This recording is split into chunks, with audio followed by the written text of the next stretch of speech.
The Super Mario 35th Anniversary Direct was truly something for the history books, and what was equally as memorable was seeing Galaxy 2 trending at number 1 on Twitter, following the announcement of its predecessor being included in the 3D All-Stars game. The first Mario game, and in fact video game I ever played, was New Super Mario Bros. For the Nintendo DS, which released in 2006. The more accessible nature of this game allowed my younger self to enjoy many hours of playtime. When Super Mario Galaxy came along on the Wii in 2007, I was in awe of the grand plot, music and visuals, but was too young to really appreciate the game as a whole, as by design it was of course far more open world based than a 2D side-scroller. 3 years later, in 2010, I gained many childhood memories as I blasted through the stars with Mario and Yoshi in Super Mario Galaxy 2. Although the visuals in my memory look stunning, returning to the games more recently on a 55-inch flat-screen TV says otherwise, but that's nostalgia, folks. Despite this, the Galaxy games remain my favourites of all time. If I had to choose one, it'd probably be Galaxy 2 due to the sheer creativity shown in the level design. However, the original Galaxy had a more intense narrative and atmosphere, which was recycled for the second game.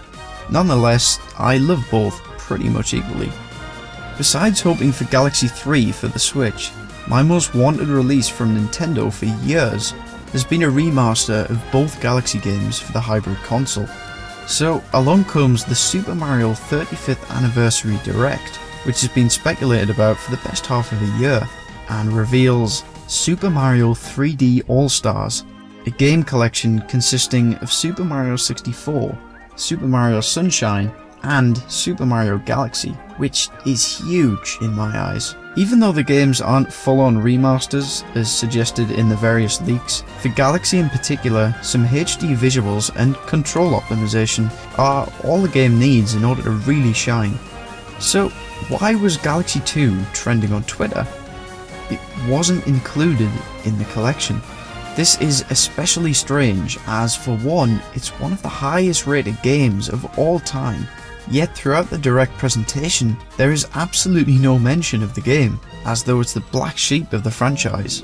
Secondly, the game runs in the same engine as the first Galaxy game, meaning that it would be incredibly easy to optimize the game for the Switch, in comparison to, for example, Super Mario 3D Land, which is the only other missing 3D Mario game on the Switch.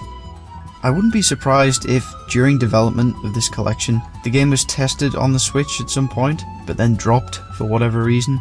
So I have a few theories which I'll go into now. I feel like this one is pretty daft, but also very Nintendo. The name. The mere fact that the game is a sequel and is at first glance just Mario Galaxy with a 2 stuck on the end may have discouraged Nintendo from including it in the collection, which would be ridiculous, but maybe they wanted more streamlined packaging to less confuse the casual consumer or something. Not entirely sure. Another possibility is they wanted the games to represent the evolution of Mario across console generations, and with Galaxy 2 being released on the same console as the first game, maybe this didn't fit their vision, or whatever. Something else suggested is that Nintendo doesn't want to devalue their games by throwing them all in one collection. But my argument to this is, why not increase the price from £50 to £60, like Breath of the Wild, for example. Obviously in the US it's dollars, so whatever Breath of the Wild cost there is the price I'm referring to. Perhaps they didn't want to put people off with a high price point, but all of these seem like excuses to me. The last excuse, I should say, for Galaxy 2 not being included is Yoshi. Although Galaxy's motion controls have been seemingly emulated by the Switch's Joy-Con, in handheld mode the touchscreen is used as substitute for the pointer.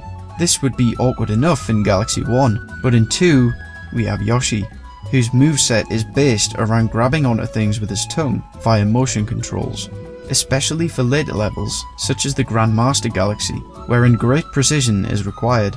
But the touchscreen is going to be obnoxious to use regardless, and personally I'll just be playing on the TV, where I'm sure Yoshi's tongue mechanic would work fine with the use of Joy-Con.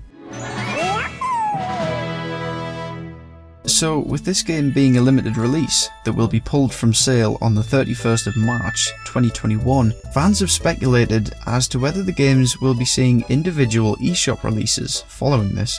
In which case, could Galaxy 2 also see a release there?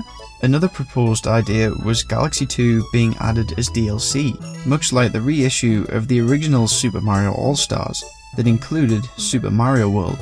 But as much as I'd love to see Galaxy 2 on the Switch, I don't see it happening. It really should be here with the rest, but for whatever reason, it's not. So my only hope is that the fan backlash of this may lead Nintendo to consider one of the above options. A similar situation happened with Super Mario Maker 2, wherein there was no option to play with friends online. The response from fans was so large that Nintendo added the feature in an update as a direct response to this. Alas, this is a different ballgame, but you never know. One thing for sure is that any further developments regarding this ongoing saga and the Super Mario 35th anniversary in general will be covered on this channel, so be sure to like and subscribe to ensure you're up to date. And as always, thanks for watching.